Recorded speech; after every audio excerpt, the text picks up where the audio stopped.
Hello again, everyone, and welcome to this edition of Midwest Ag This Week. I'm Stu Ellis. I take care of the farm chores here at WCIA 3. Today we're going to begin with a look of how you are going to control weeds, and you'll want to buckle your seatbelt. We'll also look at farming profitably with high fertilizer prices. We'll talk about some weeds that won't die, and we'll help you get your shop ready for winter on Chop Talk. All that and even more on this edition of Midwest Ag This Week.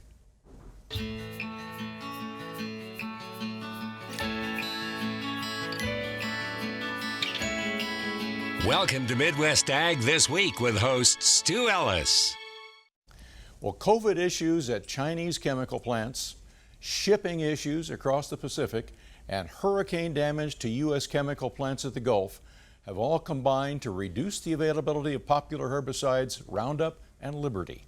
And U of I weed specialist Aaron Hager says farmers will have some major changes in weed management next year.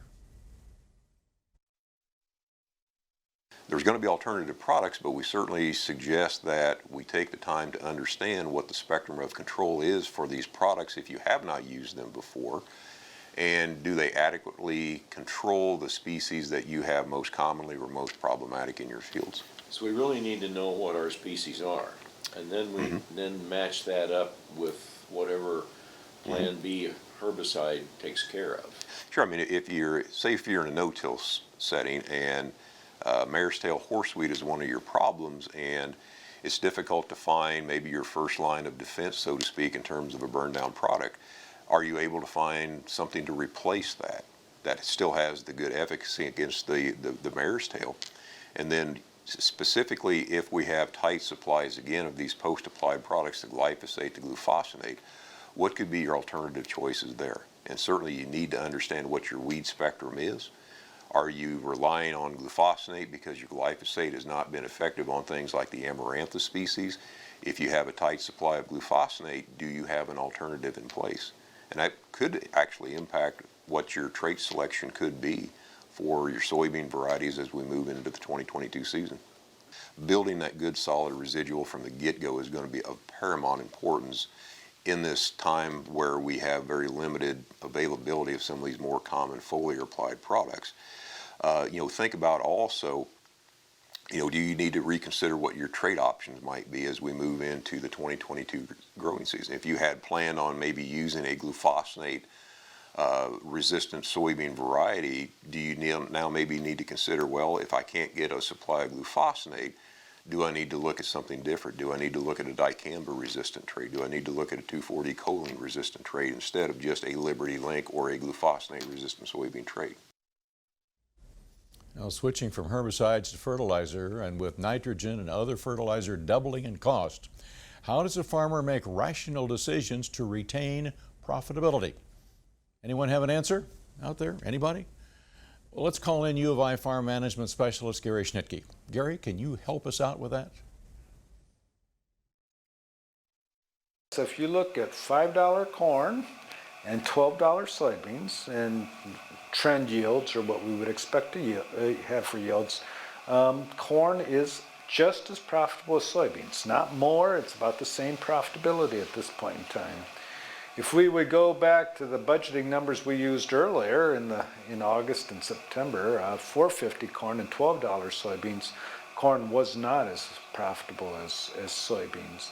So those prices are pretty important, and we're going to have to see corn in the 5-ish range, given that soybeans stay where they're at, for corn to be just as profitable as soybeans. So what does that force a farmer to do? So right now they've got to take a look at those and look at those higher costs and then make those decisions. You might, in this year, if you have a higher corn ratio than soybeans, or more corn, you might think about shading it back to corn, equal soybeans, and maybe even a little bit more soybeans, just because soybeans look profitable and there's less cost there. But they also need to do any forward contracting to lock in that $5 and $12 price if they want to retain profitability. Yeah, if you're looking at next year, that $5 corn price is crucial, and it's a pretty high price compared to what we've usually have, you know, you might be thinking about locking in some of that forward delivery for next year. Do you see farmers making any acreage changes because of high prices? Or high fertility prices? Yeah, I don't know if we'll see lower yields resulting from this, but I could see farmers cutting back on their phosphorus and potassium fertilizer and banking on what's in the soil, or hopefully building those soil levels up again when fertilizers are less expensive.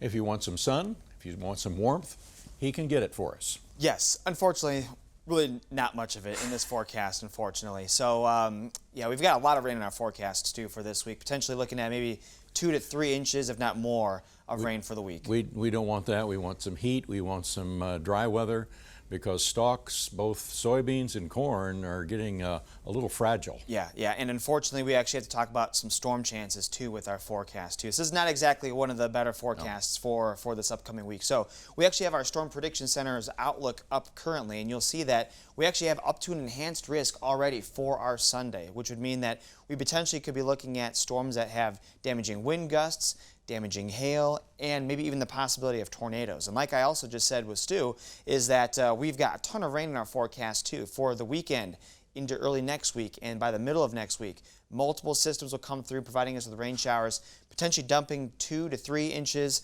on the potentially conservative side here. So here's our future track, and what we expect is going to be drier conditions for the rest of our day today for Saturday, but then on Sunday we have the warm front that will be coming through during the morning, potentially already heavy rain in the morning and early afternoon, a possible break here or there, but we have more rain showers filling back in, and then it'll be by late Sunday evening into maybe Sunday night that the severe potential could potentially be there because of the alignment of the fronts that we're going to have. So still some unknowns with our forecast as of right now in terms of where severe weather would be, but the chance is going to be there. Rain showers then continue into Monday. We then have more in the way of rain showers heading back into the area by the time we get to later on Wednesday into Thursday.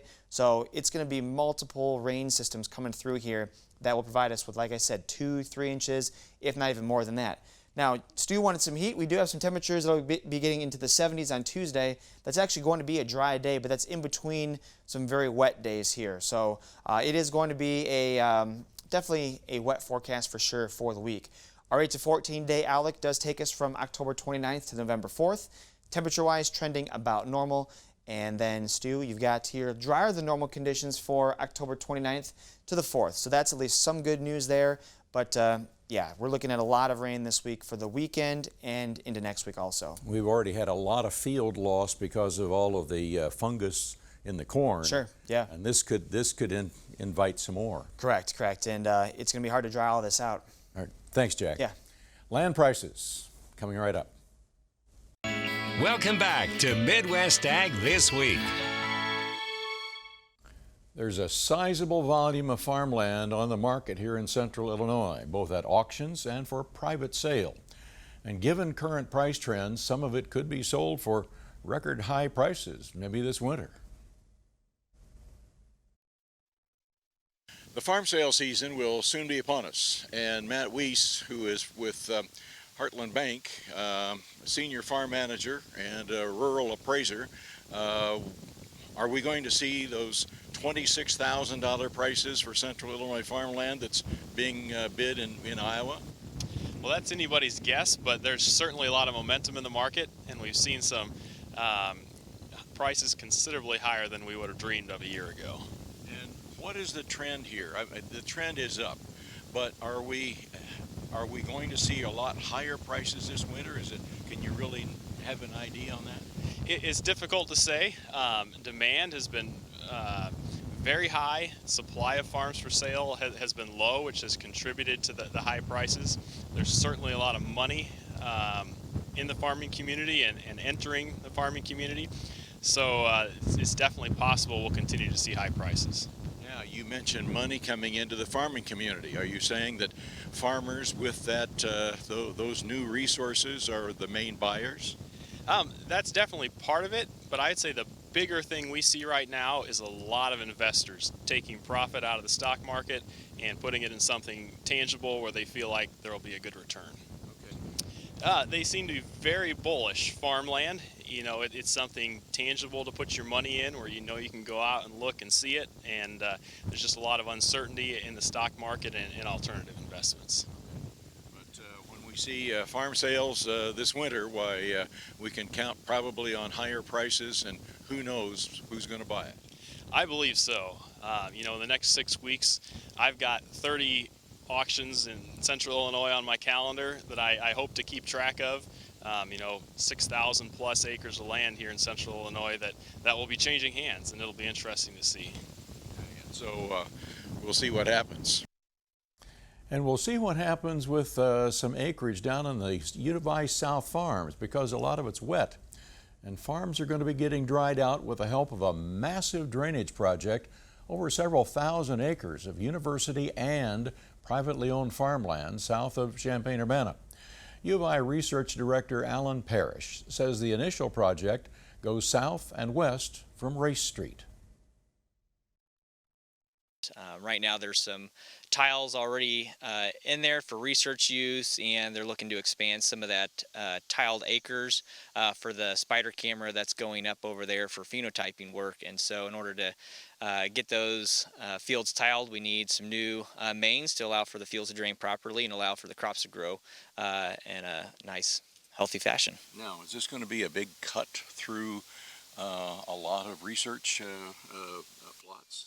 No, so the nice thing is with this location is the animal sciences fields that we'll be cutting through are used primarily for production acres and are in and out of rotation. And this year, a lot of those are in soybeans this year, which they utilize most of their corn that they need for their animal crops. So it's been it's a very good year for us to do this. And then we're also working with our neighbors who need some of their ground drained. So it actually makes for really nice collaboration between our public and private neighbors. Diggs, the Mowequa, Illinois company led by Corey Getz, cut through standing crops this summer to put in the main pipe. And because of our watershed modeling and with the large acre watershed that we're draining, it requires large pipes. This one is a 24-inch dual wall pipe, but we have some up to 36-inch. And when you're installing that large pipe at a very deep depth, a water table becomes a problem. It'll make the pipe float. So the best time to install that is in the summertime when that water table is very low. And so you've done that, you're doing that through here now. Yes. And this was a field of standing corn. When Yes. You cut a pretty good ditch through it. What do you do from here then? So we'll go ahead and install this through the crop. We'll go up through this cornfield, through the bean field there at the University of Illinois. We've already mowed down the areas that we need to put pipe in through, and it's just the mains, not the laterals, so it's a couple paths. And then once we actually get that installed after harvest, then we'll speak with the landowners and discuss possibly putting in sub-mains and then laterals. Somebody's looking over my shoulder. You just kind of have that feeling. Hi there, Kurt. Hello, Stu. Kurt Kimmel is with us. Kurt is with Bates Commodities in Normal, and we've had a pretty strong vegetable oil market, it seems like. Is that biodiesel again at us, coming for us?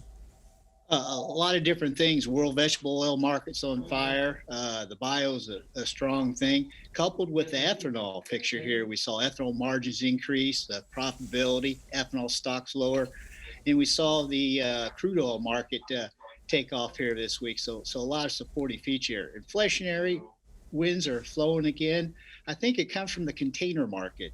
The supply chain has kind of slowed down in through here. The inventories, they want inventory now. They don't want to get caught up like we're seeing with these cargo ships. The back load on the cargo, some beans go in those cargoes out. But the main thing is the bigger vessels, they want to get those going too, so there's no supply disruption as we move on forward from here. Tremendous amount of ships, and when you multiply it by 10, 15,000 containers per ship, there's a lot of potential there. Yeah, but they solved the problem. They're going to work 24 hours a day now and move stuff out. So good idea. Okay, we've got some. We've kind of stopped our harvesting. Does the market take a note of weather issues here now?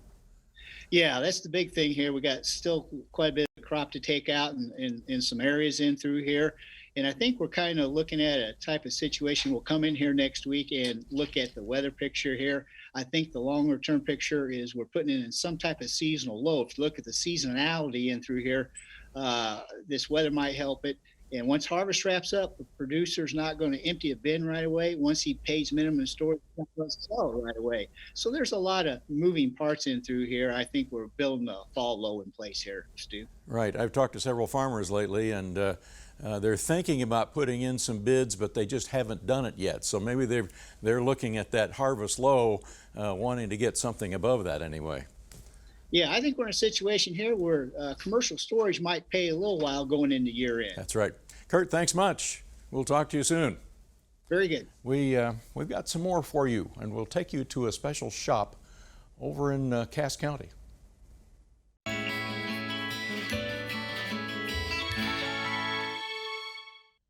Is your farm shop ready for winter? On this segment of Shop Talk, Kevin Miller of Custom Structures at Ashland provides some very simple maintenance ideas to make sure that the shop that you're proud of is ready for cold weather. What should someone do first if they've got a good farm shop like this one? Well, a lot of things are out of sight, out of mind, and you don't think about. For example, your overhead doors. We like to come in and service them once a year. We like to come in and silicone the hinge points, the rollers, the spring assemblies, check the operators. Okay, on the spring assembly, what do we do for that? How do we lubricate that? We normally don't want to use grease because grease attracts dust, and we use a silicone spray. I tell a lot of guys to talk to their door manufacturer that they came from and see what they recommend. We use a product called Super Slick. It's a silicone based, doesn't draw dust. What's next? Exhaust fans. This shop has a big exhaust fan with an intake, and go through and check and make sure the seals are tight on it, that the louvers are closing tight when you shut it off. Does it have a filter that needs to be cleaned? Most of those don't. Some do if they do much painting in the shop, but this one doesn't. Okay. It's just trying to keep that cold air from rushing in. Sure. Okay. What's next? Your heat system always should be checked. This shop has in-floor heat. It doesn't hurt to go in and check your heat source. This is gas fired. Check your heat exchanger. Check your... What needs to be checked on that? Well, you want to go in and make sure you're getting good flame. You want to make sure that this is a propane system, that your regulator's not plugged outside, that there's not weeds growing around it, something like that could stop it. You want to plug it in early, make sure all your pumps are running. You know, if it's forced air, check your filter, check your flue, make sure it's clean, that everything's like it was when it was put in new. Okay. Those are the great tips for getting your shop ready to take care of your equipment this winter. Our thanks to Kevin Miller of Custom Structures at Ashland. Well, coming up, a weed that's winning the battle when it comes to herbicides and what you need to know.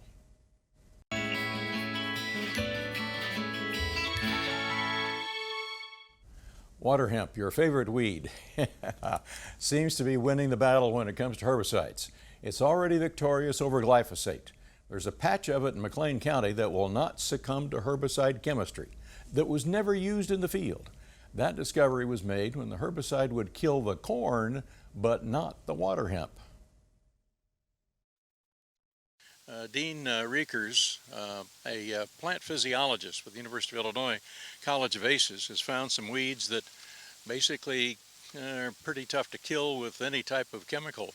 Yes, we discovered it in 2009 where Clisto and other HPPD herbicides weren't working, and atrazine wasn't working either. But here we are like 12 years later, and we found that a similar herbicide that has never been used before, but is also an HPPD inhibitor, also didn't kill the weed. So we wanted to see how far we could go and what actually might be able to work in this population, but even a chemical that kills corn did not kill the water hemp in this case. What is that? This is just an unkillable weed. Yeah, at least with HPPD inhibitors, we thought that this compound would work because corn can't metabolize it. But what we found by doing the research is that actually this water hemp population can metabolize it and detoxify it. And we realized it's actually a completely new mechanism that we weren't expecting. So I think throughout the years with the different herbicides that have been applied to this field, it just created a population that can detoxify even non-commercial herbicides very quickly. If we're interested in developing the next generation of herbicides, we're going to have to think even further into the future and down the road and come up with ways that this metabolic resistant population can't detoxify it. If we don't, and a company releases a new chemical, it might not work, and that would be loss of time and loss of resources for the company, as well as this frustration for the farmer. At this point, I think the best advice I can give is to diversify your crop and chemical control programs, as well as incorporate non-chemical control measures. So I think possibly incorporating a winter crop like winter wheat might be effective to get the crop and the water hemp out of sync, so to speak, so you can use other ways to control it other than using herbicides. But I recommend a diverse rotation, diverse chemical program where you're incorporating multiple sites of action, both soil applied and post-emergence, as well as getting out there and scouting and roguing the weeds if you have to, either use a hoe or pull them out and just prevent them from going to seed. Just hope Grandpa saved his weed hook for you. Well, that wraps up our edition of Midwest Ag This Week. But a couple of alerts for you. First of all, a couple weeks ago, you heard Kevin Johnson say, talk to your fertilizer dealer now. And Aaron Hager today said, talk to your chemical dealer now. That's your assignment for the week. That's our edition of Midwest Ag This Week. I'm Stu Ellis. Thanks for watching.